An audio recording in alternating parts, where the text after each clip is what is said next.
All right, I want to say welcome back to you and thanks for joining me again to be on this journey with me. We've come to the beginning of part 3, chapter 10, A Taste of Freedom. And this one hits different because for the first time in a long time, I thought I might finally have it all.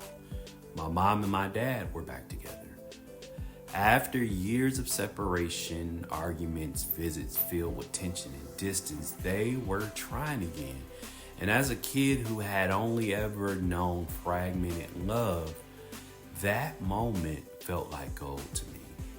The idea that I could come home to both of them, that I didn't have to pick sides, and that we actually could sit down at one table, eat one meal, and live underneath one roof, that felt like everything I had been waiting for. So when they said they wanted me to come back to Oakland, I didn't hesitate. I packed up, said goodbye to Milwaukee, and I headed west, chasing what I thought would finally be a real family. But what I found when I got there wasn't what I had imagined. Yes, my parents were together, but my parents were still healing. They were still figuring each other out. My parents were still learning how to parent me as a unit instead of passing me like a baton. And that hope I brought with me from Milwaukee, it started to slip quietly, the way light dims in a hallway when no one notices you've walked away. So in this chapter, 2 things anchor me. One is the fragile nature of hope, because sometimes it feels strong until reality shows up and shakes it. And the other is the complexity of restored family, because even when parents try again, the wounds from before don't just disappear. They show up in conversations, in tension, and in silence. So writing this chapter brought me face to face with the little boy in me, the one who believed just for a second that maybe, just maybe, this time it would work. And that boy deserves to be seen, even if the ending didn't look the way he hoped. So A Taste of Freedom is about what happens when we finally get what we prayed for and realize even answered prayers need time to grow. Now, we do continue on with the chapters, but I have to be honest, those chapters scare me because they deal with some heavy topics and vulnerable moments. But either way, I invite you not to miss it because I want you to meet me on the other side where we explore chapter 15, Waiting Patiently. Let's go.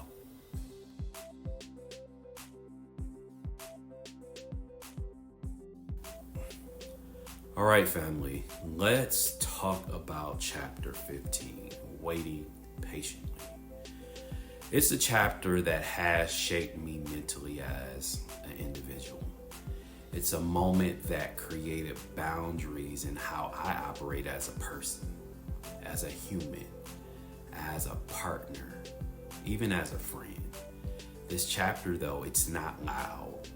It doesn't explode with a lot of drama, but the silence in it, the pause in it, the waiting in it, that's where the weight lives. In this chapter, I share a personal moment that many of us know all too well. Waiting on someone you love and wondering if they'll actually show up. In this chapter, I was just a kid, sitting there, heart full of hope, waiting for my father to walk through the door. He said he was coming. He said he was on his way. And for hours, I believed him. But the truth is, he never showed up. And I had to sit with that. Not just that day, but for years after. And this chapter captures that kind of disappointment. The kind that doesn't make a lot of noise, but leaves a deep imprint. Because when someone important to you doesn't show up, it starts to reshape how you see yourself. Was I not worth it? Did he forget? Or was I just too easy to let down? In this chapter, two central themes live. One is the pain of unmet expectations, especially from the people we look up to the most. Because when you love someone, you believe in their promises until their absence starts to speak louder than their words. And the second is the quiet resilience of children. Because even when we're let down, we still hold on. We still wait. We still hope.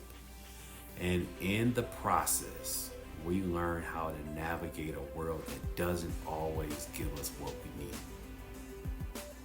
Writing this chapter, I let the words take me back to a little boy who just wanted his dad to keep his word. I remembered the clock, the window, and the ache in my chest when I realized he wasn't coming. But it also reminded me of this. Healing doesn't always come from apologies. Sometimes it comes from being honest about what hurt and what deciding not to carry it into the future. As a writer, this chapter broke something open in me because I had to face the question, how do we heal from people who never gave us closure? And the answer is, we give it to ourselves. Waiting patiently is a story of hope that wasn't met. It's also a story of growth, of redefining what family means, of deciding who gets to shape our story.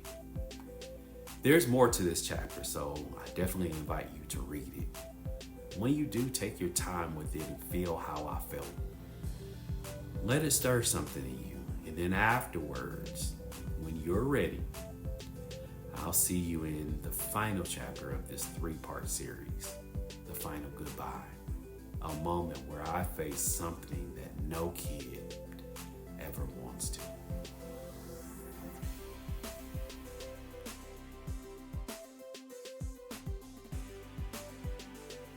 Welcome back.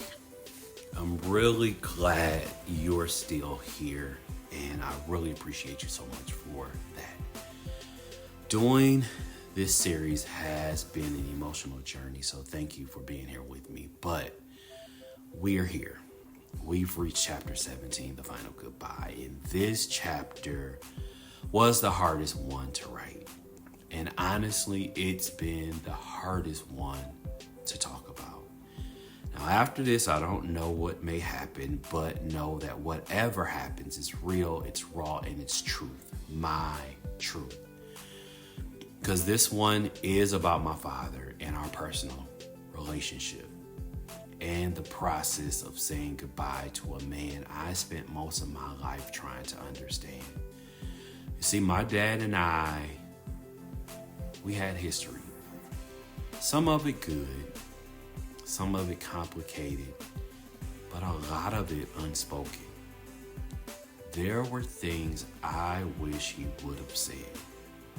Things I needed him to explain. And time I kept thinking we had more of it.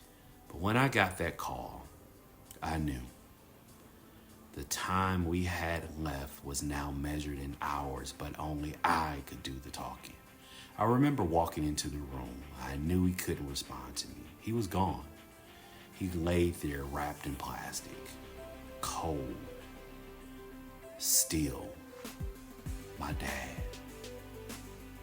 All I heard was the sound of my own breath, shaky and uneven. And I remember thinking as tears ran down my face, how do you say goodbye to someone you're still hoping will become the person you always needed? It was painful, a pain that I can't describe. Time had taken him away and I felt cheated. But there were two themes in this chapter. One was grief wrapped in complexity.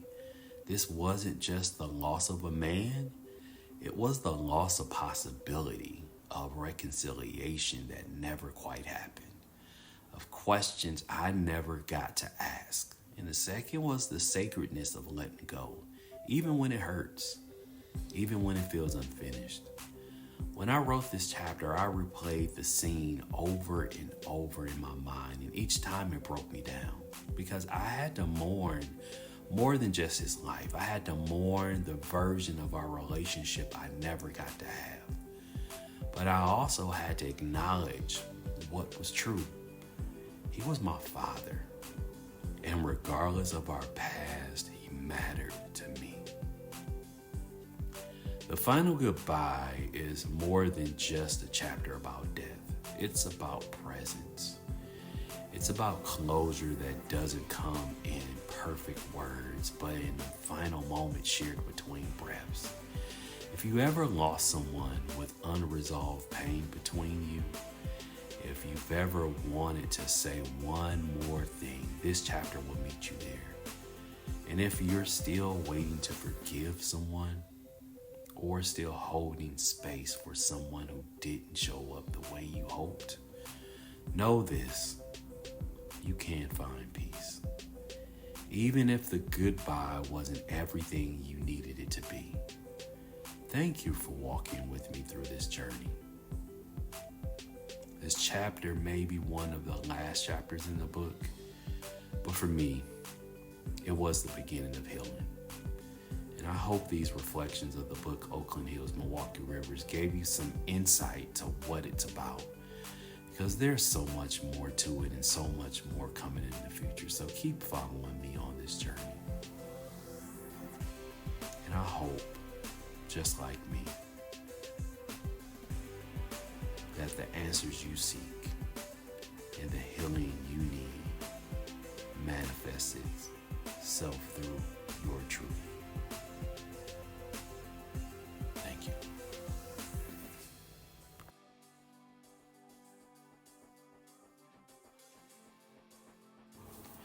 If you've made it here to the very end of Uncovered, thank you. You didn't just watch a video series, you walked through some of the most vulnerable places of my life with me. From the challenges of Oakland to the changes of Milwaukee, from heartbreak to healing, from silence to surrender.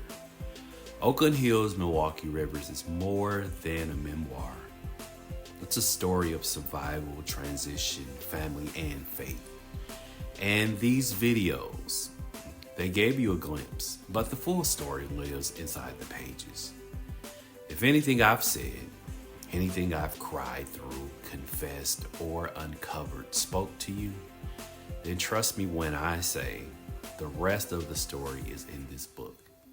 You can order Oakland Hills, Milwaukee Rivers on Amazon, Barnes & Noble, or directly from my website, drkeyspeaks.com. Read it, reflect on it, share it with someone who needs to know their story still matters. And again, thank you for walking with me, for seeing me, and choosing to heal with me. This may be the final chapter in this series, but trust me, it's not the end of the story. Stay tuned. There's so much more to come.